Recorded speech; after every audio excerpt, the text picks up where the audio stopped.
জাপানের রাতগুলো যেমন শান্ত তেমনই রহস্যময়। কিন্তু আপনি কি জানেন, জাপানের রেল লাইনগুলোতে এমন এক আত্মা ঘুরে বেড়ায় যার শরীরের নিচের অংশ নেই।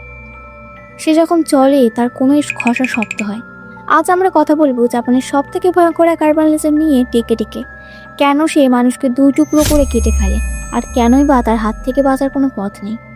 গল্পটা শুরু হয় এক শীতের কনকনে রাতে। হোকাইটোর এক স্কুল ছাত্রীর নাম ছিল কাশিম রেইকো।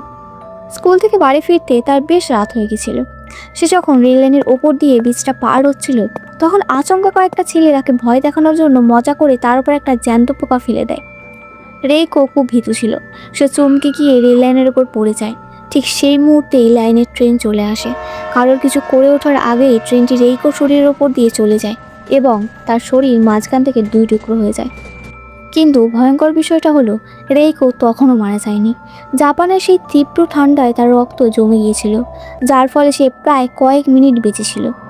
সে যন্ত্রণায় ছটফট করতে করতে তার শরীরের ওপরের অংশ নিয়ে টেনে টেনে রেল লাইন থেকে বের হওয়ার চেষ্টা করছিল, কিন্তু শেষ পর্যন্ত কেউ তাকে বাঁচাতে আসেনি। সেই রাত থেকে জন্ম নিল এক অতৃপ্ত আত্মা, টেকে টেকে। লোককথা অনুযায়ী সে এখন তার শরীরের নিচের অংশটা খুঁজে বেড়ায়।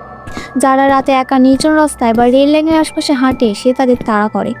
সে যখন কোনোয়ের ওপর ভর দিয়ে দৌড়ায়, তার গতিবেগ অবিশ্বাস্য। লোকে বলে সে এমনকি 60 মাইল প্রতি ঘন্টা বেগে চলা গাড়ির সমান গতিতে দৌড়াতে পারে। আপনি যতই জোরে দৌড়ান না কেন, তার ওই টেকে টেকে শব্দটা আপনার কানের কাছে চলে আসবেই। আর যখন সে কাউকে ধরে ফেলে, সে তার বড় একজোড়া কাঁচি বা ধারালো অস্ত্র দিয়ে সেই ব্যক্তিকে ঠিক মাঝখান থেকে দুই টুকরো করে দেয়, ঠিক যেমনটা তার সাথে হয়েছিল। একবার জাপানের এক হাই স্কুলের ছেলে দেখলো একটা সুন্দর মেয়ে জানলার কার্নিশে হাত দিয়ে বসে আছে, কারণ এটা বেশ ওপরের তলা ছিল। মেয়েটি যখন তাকে দেখে হাসলো, ছেলেটি অবাক হয়ে তাকিয়ে রইল। কিন্তু হঠাৎ মেয়েটি জানলা দিয়ে লাফ দিল। ছেলেটি ভাবলো সে নিচে পড়ে যাবে, কিন্তু না, মেয়েটি নিচে পড়ার বদলে তার কোনোই দিয়ে মাটির ওপর ল্যান্ড করলো। ছেলেটি দেখলো মেয়েটির শরীরের নিচের অংশই নেই। এরপর মেয়েটি অমানসিক গতিতে ছেলেটার দিকে দৌড়ে আসতে লাগলো।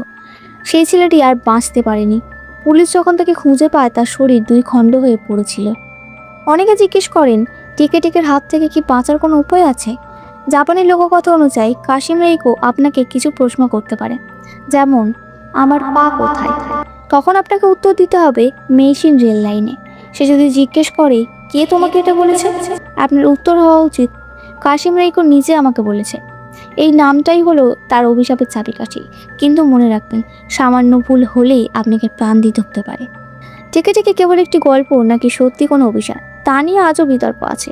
তবে জাপানের মানুষ আজও রাতে একা রেল লাইনের আশপাশে হাঁটতে ভয় পায়। আপনার কি মনে হয় এটি কি কেবল মানুষের কল্পনা? কমেন্ট করে জানান। আজকের ভিডিওটি ভালো লাগলে লাইক দিন এবং এমন আরও হরর ভিডিও পেতে চ্যানেলটি সাবস্ক্রাইব করে রাখুন।